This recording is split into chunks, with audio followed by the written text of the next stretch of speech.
हाँ सेट कितने भी सामने सेक्शन दी थी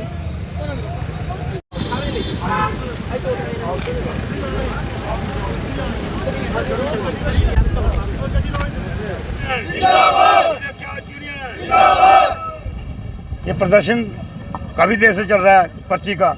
अभी 30 रुपये पर्ची काट रहे हैं, ये देखो। हालांकि कोई ये जो कनेक्ट ठेका हुआ उसमें ई रिक्शे का नाम नहीं है, बाद में नाम डाला गया, ज़बरदस्ती पर्ची काट रहे हैं। इन्होंने बोला हमारे ईओ कठुआ म्यूनसिपलिटी ने और प्रधान ने बोला कि आप जम्मू से लिखवा के लाओ, पूरा ऑल इंडिया में कहीं से भी लिखवा के लाओ। वो आपको मीडिया भाइयों को पास भी पड़ा है उनका बयान कि उसी दिन आपकी पर्ची माफ़ हो जाएगी। ये हमने जम्मू से म्यूनसिपल चेयरमैन और वहाँ से लिखवा के भी लाया, फिर भी नहीं मान रही है। हमारे एसपी साहब थे शमी जी, उन्होंने इनको बैठा के बात की थी कि सारे म्यूनसिपल इकट्ठे होके वोटिंग कर लो, अगर ये गलत डाला गया है तो इसको वापस करो। इन्होंने सारे वोटिंग हुई है, 14 वोट हमारी तरफ पे पड़े कि पर्ची नहीं होनी चाहिए। ईओ ने फिर भी वो भी नहीं मान रहा है। अब हम बताएं कि हम ईओ के पास कल गए थे, उसने बोला जाओ डीसी करेगा, और बहुत बदतमीजी से पेश आया। वो इस कुर्सी के लायक आदमी नहीं है जिसको इस कुर्सी पे बिठाया गया है। साफ नजर आता है कि उसने पैसे खाए हुए हैं ठेकेदारों से, जिस हिसाब से वो बात करता है। जो जो उन्होंने बोला हम करके लाए हैं। 2 महीने हो गए नजायज़ पर्ची काट रहे हैं ये। इन्होंने पिछले साल भी 6 महीने नजायज़ पर्ची काटी है, कहीं भी किसी खाते में गई है ये हमें बता दें। आज हम उन्होंने बोला कि डीसी साहब से मिले, अभी हम डीसी साहब से मिलने के लिए आए हैं। 1 घंटा आधा घंटा देखेंगे हम, अगर डीसी साहब आते हैं तो ठीक है, नहीं तो हम रोज का कहना है कि डीजल ऑटो वाले भी पर्ची दे रहे हैं, तो फिर ई ऑटो रिक्शा वालों को पर्ची देते क्या हर जाना है? नहीं तो उनके ना तो उन्हें कोई टैक्स देना पड़ रहा है और ना ही उन्हें आरटीओ में कुछ देना पड़ता है, ना ही उनका कोई पोल्यूशन है। देखो बात ये गवर्नमेंट ने प्रदूषण मुक्त गाड़ी चलाई थी, वो ऑल इंडिया में कहीं इसकी पर्ची नहीं है। और सभी लोगों ने बैंक केस करा के, बेचारे गरीब लोग हैं, बैंक केस करा के लिए ये कोरोना के बाद बेचारे चला रहे हैं, रोजी रोटी कर रहे हैं, तो इसकी कहीं पर्ची है ही नहीं, तो कैसे दे?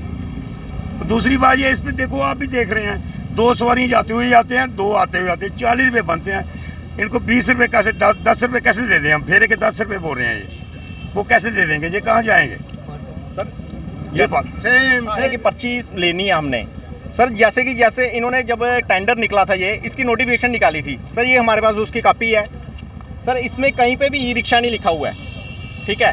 जब इसमें ई रिक्शा नहीं लिखा हुआ है, लेकिन जब टेंडर की जब उन्हें पैसे लेने की परमिशन दी जाती है ना, उसमें सीईओ साहब क्या करते हैं, उसमें इंक्लूडिंग कर देते हैं ई रिक्शा।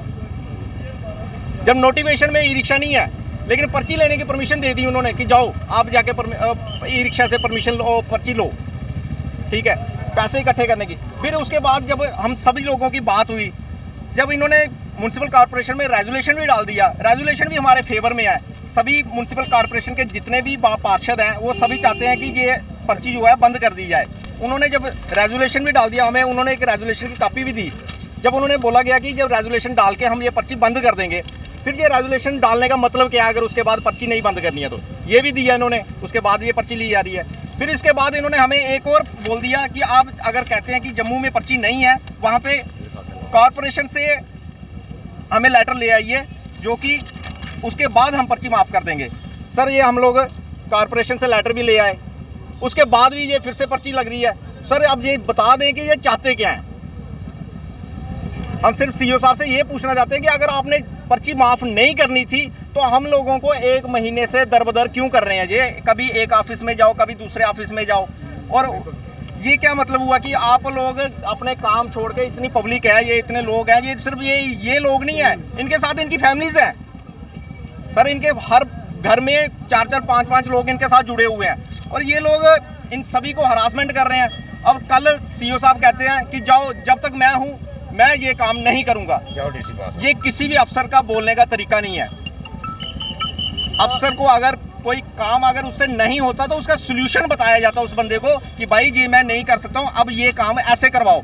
लेकिन उन्होंने 1 महीना तो सोल्यूशन पे अड़ाए रखा कि आप ये ले आओ। कौंसिल की प्रधान रेखा आपके साथ? हाँ हमारे साथ गए हुए थे, उनके साथ उन्होंने इतनी बदतमीजी से पेश आए ना, उन्होंने हमारे सामने उनको सीधे बोल दिया कि मेरे को आप ऐसे वैसे मत समझो, मैं 2 लाख रुपए पे लेता हूँ। सर अगर वो 2 लाख रुपए पे लेते हैं ना, तो मैं सीओ साहब को ये बता देना चाहता हूँ कि वो एक आम लोगों के, गरीब लोग जो हर चीज़ पे जो टैक्स आता है उस टैक्स से उनकी पे निकलती है, तो वो उन्हीं लोगों को अगर वो 2 लाख का घमंड दिखाएंगे तो ये कैसे चलेगा? वो तो पब्लिक की सर्वेंट है।